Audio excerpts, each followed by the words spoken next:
Hello, and welcome back to another episode where we confront the false concept of race. In previous episodes, we looked at the term species and how that got hijacked so that the biblical understanding of kind, species, did not reflect what the common man was thinking. And that is certainly true of this term as well. We're looking at race. Everything that we have said so far is to help us see how these lies develop and to confront them.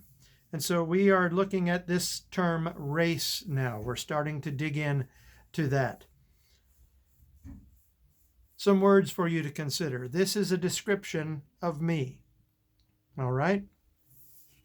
I'm a light-skinned black who turns brown in the sun. I'm a multi-ethnic white, and I'm not the only one. I am Melungeon, I am Métis, I am a human being. I'm an Afro-Euro-Asiatic Amerindian. Now, on my page, black and white are in quotations because this is foundational to confronting this mythology, this lie. And in the United States of America, the dichotomy is you are black or you are white. And that is really at the heart of the problem that started with colonial days, colonialism, colonial times. Trying to say as I sip my coffee there. So there are, there's all kinds of complex ethnic people. I'm one of them. You're one of them, I'm sure. And the longer that your family has been in the United States, the more complex that story is. But there's pressure. For instance, I have connections and relations who are Louisiana Creoles. And because of the way things went in the culture, even though Louisiana was doing just fine for such a long time without the interference of the color laws and the color line mentality, and there were all kinds of families with all kinds of colors, and yet now the Creole identity is being dwarfed by the pressure of you're either black or you're white. You're either African American or you're white, forcing people to make the choice. So the whole concept of white was what was made up and caused all of these problems. And so then we have to have black or white. Well, my ancestry shows that this is just not supportable. I use some terms here. Melungeon, if you're not familiar with that, Melungeon. It actually comes from Melange, a region in Angola, where some of my ancestors 400 years ago came from and were brought to this country. Métis, Metis.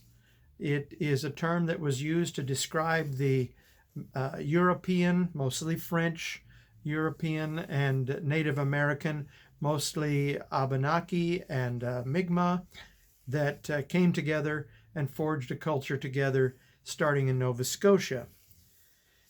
And I have Jewish heritage as well. And so I can say that I am Afro-Euro-Asiatic Amerindian. I have Native American, I have European, I have African ancestry, I have Jewish ancestry. All of that is a part of my story, and I have verified that through my study of genealogy and the paper trail. I have verified that with DNA as well. And so if you look at me and you say, what's this white guy talking about? Well, you need to put that perspective to the side. You just need to do that in order to see what I'm trying to say. So what we're going to be talking about now is what we are embarking on is the myth of race, understanding that the concept of race is, well, it's a social construct. It is, in fact, a lie. And the truth of the Bible exposes that lie. Science exposes this lie. My genetic heritage exposes this lie. And I have a message that I want you to consider, especially for the culture of the United States of America, this day and this age. And I'm a Christian, and so I want to put forth why Christians should not believe, support, or endorse this lie in any way, and should therefore make every effort to purge this lie from our thinking. So, with our, I think, a rather rough start, I was a little rambly there as we begin, but this is what we're going to look at. So, let's begin. The concept of race is a social construct and is, in fact, a lie. We have some terms that we want to discuss here. Polygenism is first on our list, then eugenics, and then anti-environmentalism, then scientific racism, and then warriorism. And then we're going to speak about UNESCO, and we're going to look later at the American Anthropological Association statement on race that they made on May 17th, 1998. So let's start with that list. Polygenism, that means more than one atom. More than one atom.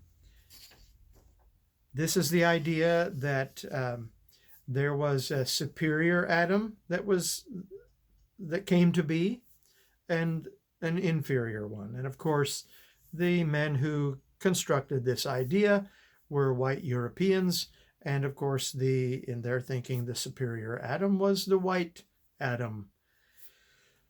Well, what does the Bible have to say about this? Let's go to Genesis chapter 1.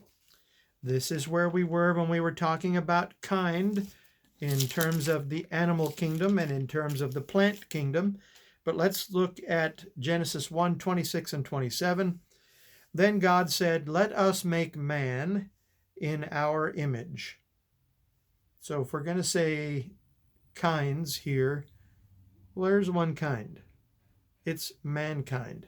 Let us make man in our image, after our likeness, and let them have dominion over the fish of the sea, and over the birds of the heavens, and over the livestock, and over all the earth, and over every creeping thing that creeps on the earth. So God created man in his own image. In the image of God he created him. Male and female he created them. Mankind. Now, if you go over to the second chapter, in Genesis chapter 2, we get a reiteration of the creation story, but the focus is on humankind coming onto the scene. And so in Genesis chapter 2, verse 7, it says, "The Lord God formed the man of the dust of the ground and breathed into his nostrils the breath of life, and man became a living creature." And if you read on in the text, you find out that God gave this man a name. He named him Adam. And guess what Adam means? Well, it means man.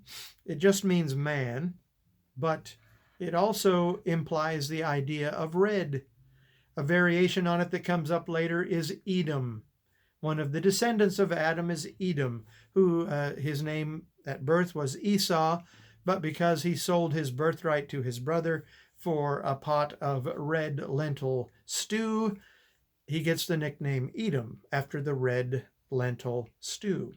So if you wanted to make any kind of an argument by any stretch of the imagination to talk about color red has to be the color. In fact, biologically speaking, brown, or if you want to say reddish brown, has to be the starting point from which all the range of brownness comes, whether it's light or dark.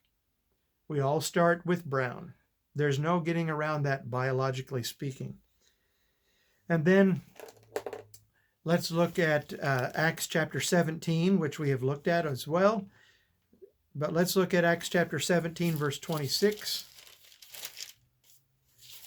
where the Jew, Saul of Tarsus, Paul the Apostle, is speaking to a group of Gentiles, and he is saying something very contrary to how he would have been raised as a Jew. But he says, "And he made from one man every nation of mankind to live on all the face of the earth, having determined allotted periods and the boundaries of their dwelling place." Now, in some of your translations, it says one blood. If you like that terminology better, that works just fine. But the one man, again, is that Adam, and he, a Jew, is saying to these Gentiles, we're one. We all descend from Adam. So in terms of what the Bible says, there is not polygenism. There is only the one Adam to start with. And then related to polygenism is eugenics, the belief in and the carrying out of systematic removal of the undesirable inferior races. This is what has been behind all of the problems in the United States and all over the world with this concept of race. Anti-environmentalism. This is the belief that everything is biologically determined and nothing is influenced by factors of the environment. So everything's preset, and there's no selection based on does darker skin fare better in the hot climate, that kind of thing. So this is kind of the nurture versus nature conversation. Scientific racism, the use of science, so-called, to justify pre-Adamite polygenetic theories, eugenics, slavery, and other institutionalized forms of racism. Again, what does the Bible say? Genesis 1:26 and 27 says there's just humankind. We have this word kind throughout the text in verse 11, verse 20, verse 21, verse 24, verse 25, all of this. We have a story that we read about in Numbers chapter 12. Numbers chapter 12, and I won't read the whole chapter here, but just the first verse tells us what we are looking at here in terms of the context of our discussion today. Miriam and Aaron spoke against Moses because of the Cushite woman he had married, for he had married a Cushite woman. They were speaking against Moses. They were bringing a complaint, a case against Moses, their brother, to God. Now, the reality as you read the chapter is they didn't like sharing the limelight with their little brother in terms of how important Moses was and how God used him. But they bring forth an argument which they think is valid.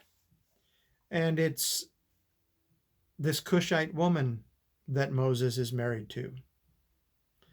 Look up Cushite and you find out that it does literally refer to a person that is dark complected, a person from Africa. So he has a black, so to speak, wife.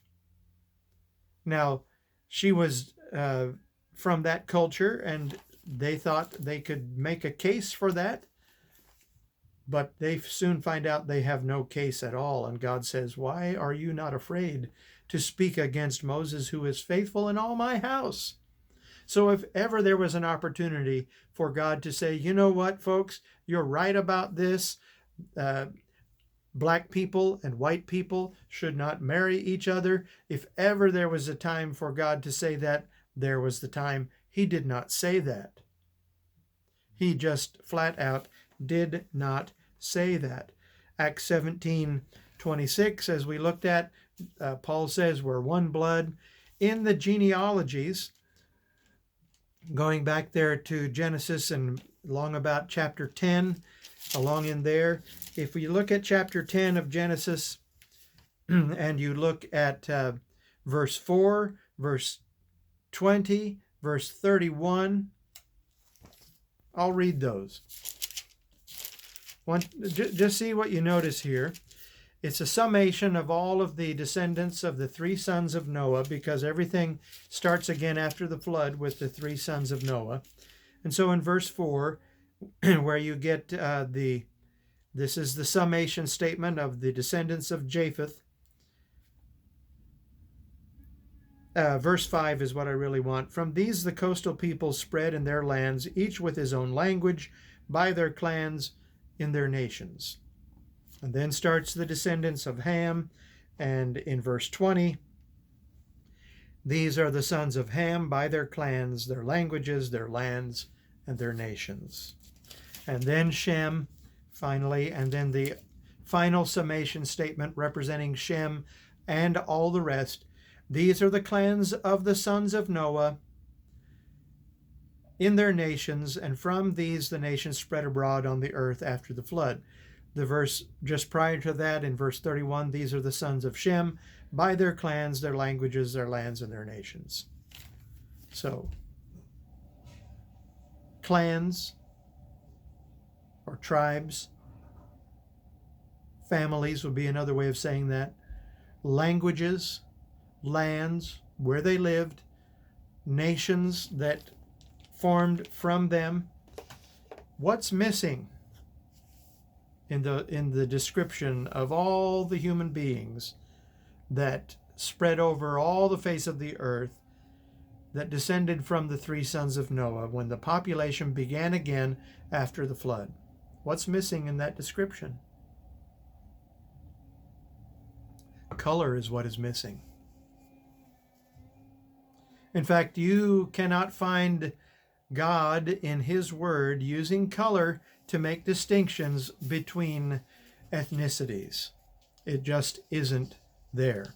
The only time that you will find color being mentioned at all is when someone's color is being mentioned standing out from perhaps the people that they are in the company of, and sometimes that is used in a certain way like that, but not to make distinctions between nations of men.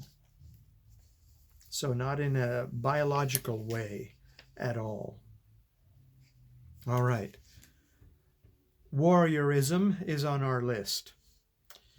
Warriorism is the concept that is understood as kind of a hardcore lifestyle.